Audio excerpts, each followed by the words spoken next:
अस्सलाम वालेकुम दोस्तों, आज इस वीडियो में हम इलेक्ट्रिशियन इंटरव्यू क्वेश्चन पार्ट 5 जो है वो लेके आए हैं। पार्ट 5 के बारे में आज बात करेंगे और इस वीडियो में हम टोटल 5 क्वेश्चंस को कवर करेंगे। दोस्तों सबसे पहले हम पहले क्वेश्चन के बारे में बात करते हैं और उसको जो है वो कंटिन्यू करते हैं। सबसे पहला क्वेश्चन है what is series and parallel connection. दोस्तों अगर इस वीडियो में हम जो है वो इसके बारे में बात कर लेते हैं कि सीरीज एंड पैरेलल क्या होता है। मान लीजिए आपके हमारे पास जो है वो 3 बल्ब लगे हुए हैं, ठीक है। ये 3 बल्ब लगे हुए हैं, ये 1 2 और ये 3, और यहाँ पे भी हमारे पास 3 जो है वो बल्ब लगे हुए हैं और यहाँ पे हम फेज और न्यूट्रल लेवल ले लेते हैं। दोस्तों सबसे पहले हम सीरीज की बात करते हैं। सीरीज में क्या होता है कि आप अगर एक ही जो है वो लाइन से अगर आप तीनों इक्विपमेंट्स को कनेक्ट कर रहे हैं तो उसका मतलब ये सीरीज है। मतलब अगर आपकी ये फेज है, ठीक है, ये यहाँ पे अगर आप कनेक्ट हो रही है आके, ठीक है, उसके बाद इसी इक्विपमेंट का जो इसी ये बल्ब लगा हुआ है मान लीजिए, तो इसका जो है वो दूसरा हिस्सा इसमें जाएगा और इसका जो है वो इसमें जाएगा और ये यहाँ से होके अगर न्यूट्रल में आ रही है तो ये आपकी सीरीज है। आपकी जो तीनों इक्विपमेंट्स आपस में इंटरलॉक्ड हैं, आपके जो है वो तीनों इक्विपमेंट जो है वो एक दूसरे के साथ कनेक्टेड हैं, सीरीज में कनेक्टेड है। लेकिन अगर हम यहाँ बात करें तो आपको जो है वो लाइन आपकी जो है वो यहाँ पे फेज अलग जाएगा और यहाँ पे ये फेज अलग जाएगा और यहाँ पे ये फेज अलग जाएगा, और न्यूट्रल भी इस तरीके से आपको जो है वो यहाँ पे ये अलग आएगा और यहाँ पे ये अलग आएगा और ये यहाँ पे अलग आएगा, ठीक है। तो आपके जो है वो एक ही फेज तीनों के साथ कनेक्टेड है। अब इनका तो फायदा एडवांटेजेस और डिसएडवांटेज क्या है कि आपके ये जो सीरीज कनेक्शन है, ये मैं यहाँ पे लिख देता हूँ, सीरीज है ये, ठीक है। ये जो सीरीज कनेक्शन है, अगर ये बीच में से एक लाइन टूट गई या ये इक्विपमेंट जो है वो खराब हो गया तो आपका ये वाला इक्विपमेंट भी नहीं चलेगा, ये तो वैसे ही खराब हो गया, लेकिन ये वाला भी नहीं चलेगा। अगर यही खराब हो गया तो ये तीनों के तीनों जो है वो नहीं चलेंगे, क्योंकि ये आपस में एक दूसरे के साथ कनेक्टेड है। मतलब यहाँ से ये लोड आ रहा है इस तरफ से, इनसे होके फिर ये अंदर जा रहा है और ये यहाँ से होके फिर इसमें जा रहा है और फिर ये यहाँ से होके सर्किट को कंप्लीट कर रहा है। लेकिन यहाँ पे इस तरह से नहीं है, ये जो है वो पैरेलल कनेक्शन है, ठीक है। ये जो पैरेलल कनेक्शन है, पैरेलल में क्या होता है, आपकी जो लाइन है वो इसको अलग से मिल रही है और यहाँ पे जाके इसको अलग मिल रही है, इसको यहाँ पे अलग मिल रही है, और न्यूट्रल भी इस तरीके से यहाँ पे इसको अलग मिल रही है, यहाँ पे इसको अलग मिल रही है और यहाँ पे इसको अलग मिल रही है। तो ये दोनों जो है वो अगर कोई भी इक्विपमेंट यहाँ पे खराब भी हो गया, मान लीजिए ये यहाँ कोई भी अगर खराब हो गया तो उससे कोई फर्क नहीं पड़ता, सिर्फ वो नहीं चलेगा, ये वाला भी चलेगा और ये वाला भी चलेगा। अगर बीच वाला खराब हो गया तो ये दोनों जो है वो चलेंगे, लेकिन अगर यहाँ पे ये बीच वाला खराब हो गया तो बीच वाला भी नहीं चलेगा और ये साइड वाला भी नहीं चलेगा।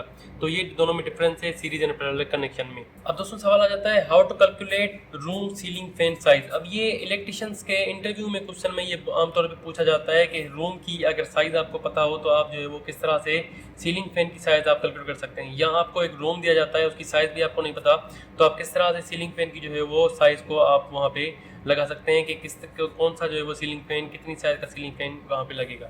तो रूम की साइज कैलकुलेट करनी पड़ेगी आपको सबसे पहले। अगर आपको जो है वो सीलिंग फैन लगाना है किसी भी रूम में तो उसके लिए आपको जो है वो एक रूम की साइज आपको कैलकुलेट करनी पड़ेगी। मान लीजिए आपके पास एक स्क्वायर रूम है तो आपको सबसे पहले उसकी विड्थ और उसकी हाइट जो है वो कैलकुलेट करनी पड़ेगी। मान लीजिए ये जो है 10 फुट है और ये भी 10 फुट है, तो आप क्या करेंगे, इन दोनों को जो है वो आपस में मल्टीप्लाई करेंगे और आपको जो है वो रिजल्ट मान लीजिए 100 आ गई, वो आएगी आपकी स्क्वायर फुट, ठीक है। अगर यहाँ पे ये 15 हो गई तो 10 इंटू 15 150 स्क्वायर फुट हो जाएगी, ठीक है। तो आप जो भी आपके पास साइज आ रही है आप वहाँ पे इसको स्क्वायर फुट में कन्वर्ट कर देंगे। अब यहाँ पे सबसे पहले आपने जैसे इसको स्क्वायर फुट में कन्वर्ट कर लिया तो आपको यहाँ पे ये भी पता होना चाहिए कि फैन की टोटल कितनी साइजेस आती हैं। फैन जो है वो 24 इंच का होता है, ठीक है, 24 इंच का होता है, उसके बाद होता है 36 इंच का, उसके बाद जो है वो 48 इंच का होता है और उसके बाद 56 इंच का होता है। तो इसका जो मतलब है ये है 600 mm और ये है 1400 mm। अब आपको जो है वो फैंस की साइज यहाँ पे पता चल गई है कि कौन कौन से साइजेस के फैन होते हैं। अगर आपको यहाँ पे रूम की साइज भी पता लग गई है कि 150 स्क्वायर जो है वो फुट आपका जो है वो रूम है, तो आपको यहाँ पे इन फैंस की साइज में से कौन सा फैन आप यहाँ है वहाँ पे लगा सकते हैं। तो इसका जो जवाब है उसके लिए एक चार्ट आता है कि अगर आपकी रूम की साइज 35 स्क्वायर mm से कम है तो आप जो है वो 24 इंच वाला लगाएंगे, ठीक है, 24 इंच वाला लगाएंगे यहाँ पे फैन। और अगर आपकी साइज रूम की 35 से 65 के बीच में तो आप जो है वो 36 इंच वाला यहाँ पे फैन लगाएंगे। अगर आपकी रूम की साइज जो है वो 65 से 100 स्क्वायर फुट की है तो आप जो है वो 48 इंच वाला लगाएंगे रूम, यानी कि 1200 mm वाला फैन जो है वो लगाएंगे। और अगर आपकी रूम की साइज जो है वो 100 से भी ऊपर है 225 स्क्वायर mm तक तो आप 56 इंच वाला लगाएंगे। आमतौर पे जो गर्म लगा हुआ होता है वो ये लगा हुआ होता है, 65 से 100 स्क्वायर जो है वो mm का रूम होता है तो उसमें ये 14 इंच वाला लगा हुआ होता है। अगर कोई छोटा दुकान है जैसे तो उसमें आप 35 स्क्वायर फुट या 35 to 65 वाला यानी कि 24 इंच या 36 इंच वाला भी आप वहाँ पे लगा सकते हैं। और अगर आपके रूम की साइज़ 25 स्क्वायर mm से भी ज़्यादा है यानी कि उससे भी आपका बड़ा रूम है, आपका कोई भी हॉल वगैरह है, तो वहाँ पे आप जो है वो 2 फैन लगा सकते हैं। फिर आपके जो है वो टोटल साइज़ कैलकुलेट करेंगे, अगर वो 65 का है तो आप 36 इंच वाले 2 लगा सकते हैं, नहीं तो आप जो है वो 2 225 वाले भी लगा सकते हैं, ज़्यादा बड़ा है तो उस हिसाब से आप 3 भी लगा सकते हैं। उसके बाद दोस्तों क्वेश्चन आ जाता है what is difference between HRC fuse and normal fuse. अब दोस्तों इन दोनों में फ्यूज़ में फ़र्क क्या है? मैंने आपसे एक पहले भी जो इंटरव्यू क्वेश्चन में बात की थी, उसमें जो है वो मैंने फ्यूज़ के बारे में बात की, नॉर्मल फ्यूज़ के बारे में, कि उसकी टाइमिंग क्या है और उसमें और ब्रेकर में क्या फ़र्क है। तो इसमें हम जो है वो HRC फ्यूज़ और नॉर्मल फ्यूज़ के बारे में बात करने वाले हैं कि HRC फ्यूज़ और नॉर्मल फ्यूज़ का आखिर डिफरेंस क्या है। तो दोस्तों HRC फ्यूज़ जो है उसका फुल फॉर्म होता है हाई रप्चरिंग कैपेसिटी। अब हाई रप्चरिंग कैपेसिटी का यहाँ पे मतलब है कि आपके अगर लोड आपका जो है वो, आपको पता है कि नॉर्मल फ्यूज़ जो है वो आपका शॉर्ट सर्किट के लिए आमतौर पे यूज़ होता है। तो अगर आपके अगर मोटर कोई भी जो है वो, मान लीजिए कि आप जो है वो फ्यूज़ लगाया है आपने, यहाँ पे मान लीजिए ये फ्यूज़ लगा हुआ है, ठीक है। तो अगर आपका जो है वो ये फ्यूज़ 10 एम्पेयर का है और आपके मोटर की अगर लोड जो है वो 10 एम्पेयर से 11 एम्पेयर हो गया, तो आपका जो है वो फ्यूज़ उसी टाइम पे जो है वो ओपन हो जाएगा, सॉरी ये जो फ्यूज़ है वहीं पे ओपन हो जाएगा।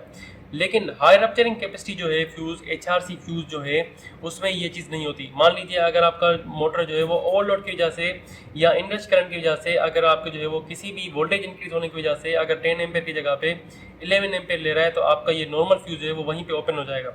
लेकिन HRC फ्यूज़ क्या करता है कि कुछ टाइम के लिए उसको टाइम दे देता है कि भाई अगर तुम वापस जाना चाहो करंट को तो तुम वापस जा सकते हो। मतलब आप अगर आपकी 10 एम्पेयर का जो है HRC फ्यूज़ अगर आप यूज़ कर रहे हैं और वो 3-4 सेकंड के लिए अगर 11 एम्पेयर चला भी गया, तो उसको ये ओपन नहीं करेगा, ये अपने फ्यूज़ को ओपन नहीं कर देगा, क्योंकि इसको पता है कि ये कुछ टाइम के लिए अगर करंट आ भी गया, लेकिन ये थोड़ी सी रेंज के लिए, मतलब अगर 10 एम्पेयर 11 एम्पेयर 12 एम्पेयर तक चला गया तो कोई मसला नहीं है। लेकिन अगर ये 100 एम्पेयर पे चला गया तो ये मिली सेकेंड्स के अंदर ये भी जो है वो ट्रिप करवा देता है। मतलब ये एक बहुत ज़्यादा रिलायबल है, आमतौर ये नॉर्मल फ्यूज़ से ज़्यादा जो है वो रिलायबल आपका HRC फ्यूज़ हो जाता है, क्योंकि HRC फ्यूज़ आपकी जो है वो इंडक्स करंट को भी कुछ टाइम के लिए बर्दाश्त कर लेता है। अगर आपका ओवरलोड की वजह से 10 एम्पेयर की जगह पे 11 एम्पेयर चला गया है तो भी वो उसको बर्दाश्त कर लेता है।